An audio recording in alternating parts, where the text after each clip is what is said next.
Hey everybody, it's Boardman21 and today we're going to be doing how to really quickly do a speed running alt. And in this video what we're going to go over is how to craft some gear on your main so that you can excel super fastly on an alt that you've made, and in this way you won't have to spend another 10 to 12 hours going through the campaign. This way you'll be able to do it in what is arguably one of the fastest ways possible, and the one mechanic that we're mostly going to be taking advantage of is dodge followed by movement speed. Now I'm going to show you what you need to craft so that you can get it done as fast as possible and what you would do on your main. So I've made myself some universal sets that I can use on any character, and I can make it all the way to the end game using those sets, which I then put back in my stash tab, and I can use on a different character when I decide to push one. And we can usually make it all the way through the campaign in under 3 hours, which is pretty fast, and we don't die very many times, and that's because of our high dodge. Now since a lot of the shards that you have to get are level 40 plus, this video is obviously intended for softcore and hardcore, and is not intended for solo nodes that obviously you wouldn't be able to share items between your characters. So for us, I am currently wearing a T1 set. That means that every item on here that I am wearing has 4 T1 stats, and basically we went for dodge and dodge rating, set dodge, anything that has to do with dodge that you can put dodge, you do that first. After that we went with health, and then after that we did vitality and attunement, so that you can see through all of these that we have increased dodge rating. On the boots you'll do movement speed. We also went with the silver rings for movement speed, and you can also arguably use, if you have 2 orbital circuits, because they have even more increased movement speed. But for us, I wanted to do items that we crafted, and that way you don't have to rely on finding uniques, even though if you gamble a bunch of these rings you're probably going to get them anyway. And as you can see in our stats, we are level 1, and we have 220 life and 77% dodge. The other thing that we took advantage of is on the belt. When you use a potion, you get increased dodge rating. Now you can put 4 T1s on every item that you have, and that will give you the ability to still wear the item at level 1. If you can't go above that until you've leveled up. On a side note, we aren't worried about the weapon. I haven't done anything with weapons, haven't optimized those. And also, if you're wondering what skills to use during this process, I have another video that's named the most OP first skill to use for each class, or best first skill to use for each class. And that's the skills that you'll probably want to run with this, or at least the ones that I do that work really well. Now, if I go to my stash tab, you'll see I also have a tier 2 set. And on this we have tier 2 of all 4 affixes on every item, and the level requirement is only level 8. So as soon as we make it to level 8, the next time we get to a stash tab, I'm going to switch out and wear this.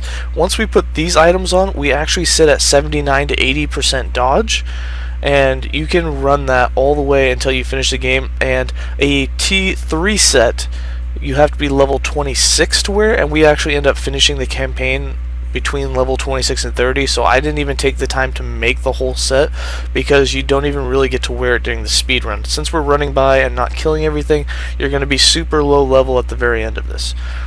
And with that, let's go ahead and level up and show you exactly how we do it. So one thing that we're also running is we have tier 1 on potion use, dodge rating goes up. So actually when we use a potion, we can actually get to 79% dodge, which is just 1% below our cap of 80%. When we get to level 8 and we put on all the new gear, we'll be running 79%, and with a potion use you actually have 80%. So a little bit of how this build runs, I'm just going to show you the beginning. Basically this whole time you're just going to speed run through, and basically nothing can hit you. And as you can see here, you don't even see my life really flick. When you do get hit, you're gonna regen it, so it's not a big deal. If you want to kill some stuff along the way, you can. Me personally, I will eventually here get Elemental Nova, and I'll use that after I kite up a huge group just to get some kills and gain some levels, which will help you with the bosses later on. If you go into some of the boss fights with only level 1 skills and you're still level 2 or 3, it ain't gonna go so well for you because you just don't do enough damage.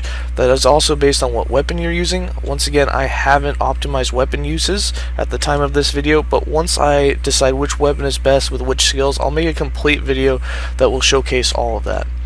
And without Elemental Nova, you can see this is going to be a bit of a fight because you have to kill it. But now that we have it, you can literally just light them up and you're not getting hit. So just like that, boom, that's a speed run all the way to the first quest, just to give you an idea of how the build will work. And here's some footage. I went ahead and sped it up because it's quite a bit of a fight. Takes a few minutes, but we sped it up just so that you can see what it's like to fight the bosses, and I'll do this for a few of them throughout the campaign for you.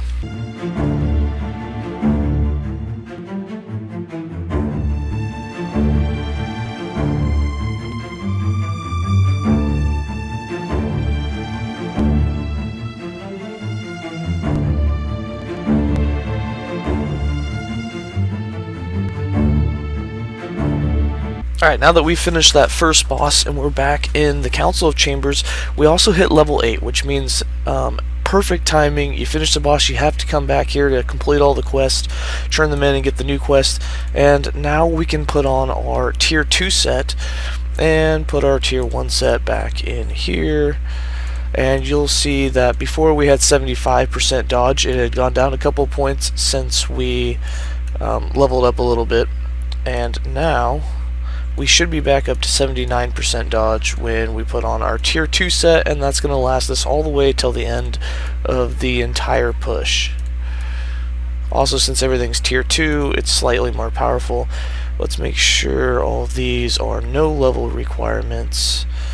That way we know we all switched. All of these are going to be level 8 requirements except for the weapon. We didn't change weapons. Obviously you're going to want a little bit better weapon, but it'll just take longer to fight. And as you've seen, we just don't die. I mean, when you do get low on health, when they finally do hit you enough to get you there, you just use a potion, which also increases your dodge a bit more. But as you can see now, we're at 79% dodge. We have 1,000 dodge rating. You got a chance to block, and when we use a potion, that jumps up to 80% the max. We have 1,605 dodge rating. We also did a little bit of dodge with our idle spots, since you do get 2x2 area, and we have a 17% chance to gain 50 ward when hit. That just seems like the most reasonable things to use right off the bat. So when we do get hit, which means you didn't dodge it, you have a chance now to get 50 ward back, which 50 ward at our level is quite powerful. But either way, now we're going to do the push all the way, and hopefully we can make it to the end of time. And here's the boss fight right before we reach the end of time. It's a bit of a battle. Obviously we're still using the no level requirement base 1 that you start the game with, so if you want to go ahead and skip ahead exactly to the 9-minute mark, that will take you on to the next section.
And here we are at the end of time, only level 12, we still have 78% dodge, and we have a deathless record. Didn't die, didn't have to restart it all, got here in about 45 minutes, so there you are. Alright, and here is the boss on the Dreadnought right before we get to the Shining Cove. Here's the gameplay of that, a little sped up for you.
And now that we've beaten him, you can see that we are still deathless. We are now in the Shining Cove, continuing our adventure, and we are still sitting at 75% dodge with this set. So let's go ahead and continue. And as our adventure continues, here's some more running through the map at some higher levels, and right before we do the dual bosses at the end of chapter 6 or 7, I'm not sure which chapter it is, but on our way to the gates of Solarium, this is the final bosses. It's obviously going to be sped up so that you don't have to do it, but you can see we're still sitting at 72% dodge. I'm going to have the character sheet open for you a few times here so you can see that we are still wearing exactly what I showed you in the beginning game. We are doing all of this with level 8 gear.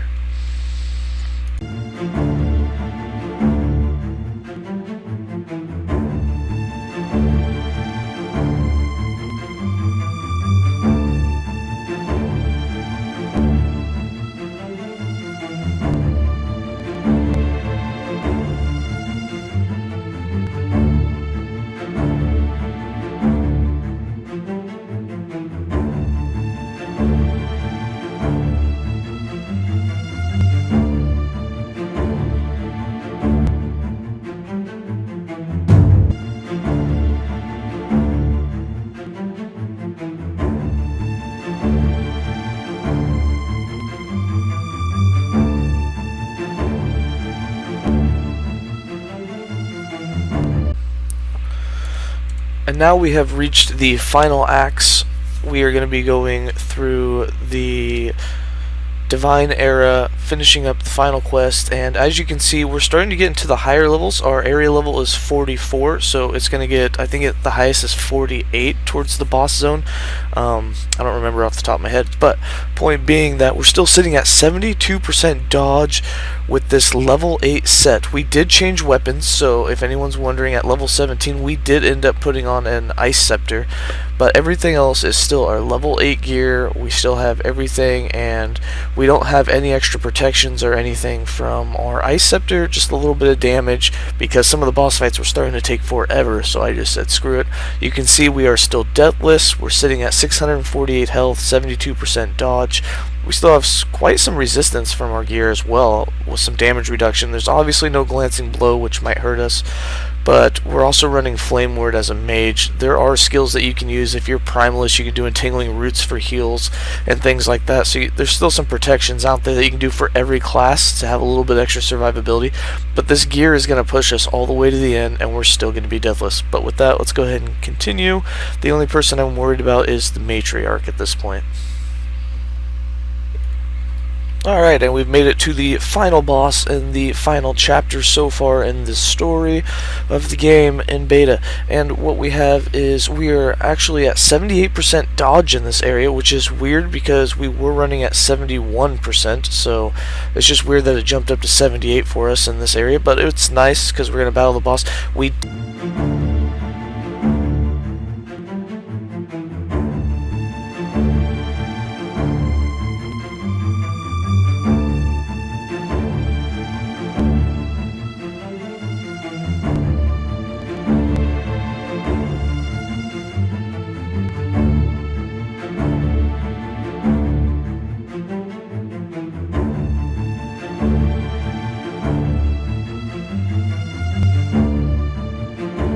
Alright everybody, that is it, and now with us turning in all the quests and going around and speaking to everybody and getting all of the passives and everything is done. We are officially level 28, we still have 76% dodge, and we have 673 health.